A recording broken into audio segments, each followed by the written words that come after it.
Are you tired of little purple men ruining your games with fatigue? Or perhaps hot blonde rock stars taking you to time in your matches? Well, look no more. As we here at Wizards United have a loop for you. Destroy your opponents and watch them cry on the inside. Proudly brought to you by the Pitch Stack. Hey everybody, it's Patrick the Pitch Stack. We're here with an Broscilio infinite loop.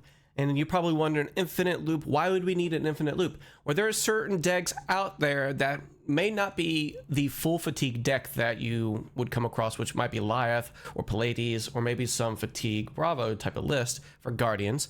There could be other decks that have the possibility of fatiguing you, but not necessarily setting up for that. The other examples is probably going to stop you the most on those, and then just normal decks that can fatigue you. This is probably the best for.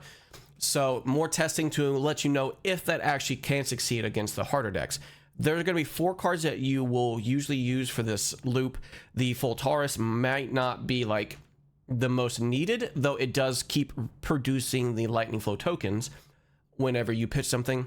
It can be up to maybe 8 flow bank of lightning flow tokens that you have banked throughout the entire game. Then you might not be able to need that Voltaris because you have enough damage throughout the entire game, plus the overreach that these this arcane damage can do.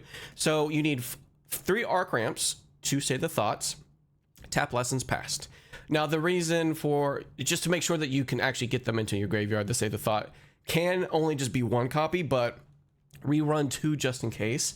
And what that combo is going to look like, or loop I should say, it's not necessarily a combo, it's going to be arc ramp. We're going to destroy the lightning flow for go again, and then tap lessons pass is going to give you that lightning flow back with the gem, and in response you're going to do the save the thought. Now there's going to be 3 cards that you can pull.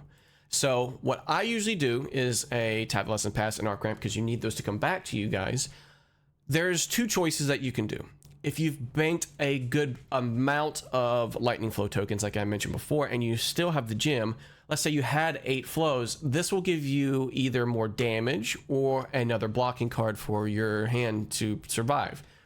Maybe the life is equal or something like that. So you can either choose a blocking card, and because you don't need double lessons tapped pass, double tapped lessons pass, or you can just go with an arc ramp if you wanted to.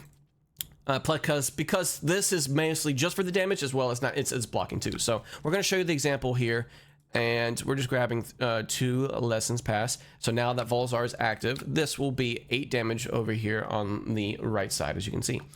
So we're going to go ahead and get the save the thought towards the bottom of the deck. Now you're saying, why can't I just get a random card for the 3rd card? Because you have a ponder and it's shuffling it into your deck. You don't actually order those cards into your deck, otherwise it wouldn't matter. So you have to be a little bit more conscious whenever you play the save the thought. Now whenever this is here in the arsenal, this can be as a blocking card. If this was into the arsenal, it would still be the same thing. You can use one of these as your blocking card. So we're going to be blocking here, and we will come back to our turn and start this over. We will go with arc ramp and give this go again. Tap lessons passed, getting that flow again, going back and getting these 3 exact same cards, coming over the threshold of AB3, and we will get this save the thought back to our bottom of the deck and rinse and repeat. Now that we have like a little bit of difference because of the shuffle. Now there could be ways to get around it because of the harder full style fatigue decks. This only needs to hit or at least deal damage, so it would be AB4 Oasis that can totally knock this loop out. Just general AB3 is not going to do anything, and you can surpass that AB3 and give them a clock that they're going to have to deal with whenever you block out. And they may change if it's like it's an aggressive brute deck, for instance. They may pull back and see that you're getting low on your cards. They don't know the loop. That might give you an edge to put the loop into effect towards the end, and you might want to pitch deck the deck just a little bit, just to make sure that you actually have at least 1 copy of lessons pass, arc ramp, and save the thought, as well as Voltaris. Now there are other cards that you can't necessarily keep into your deck. That way the ponder and the right cards are actually in your hand. Let's say, for instance, Will of Arcana. Now, you're saying that, okay, well, how did you get that in there? Well, it actually allows you to discard any cards that you do not want within the loop with this the ability. It says discard a card and create a ponder this way. So you can discard any card, even if you want to discard Will.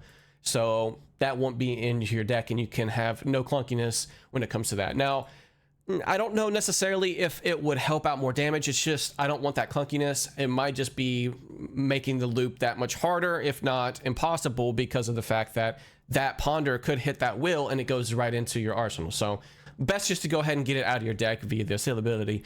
Now, you can go to the double ramp, but I don't have an example over here because I only don't have double lightning flow tokens, but it's pretty simple. You just toss 2 of the arc ramps and you're good to go. That goes up to 11 damage for the loop, and at AB3 that's 8 damage per turn. So let me know if you guys like that, and if you have any other concerns about this loop or adding more to the loop, let me know. Thanks for watching, guys.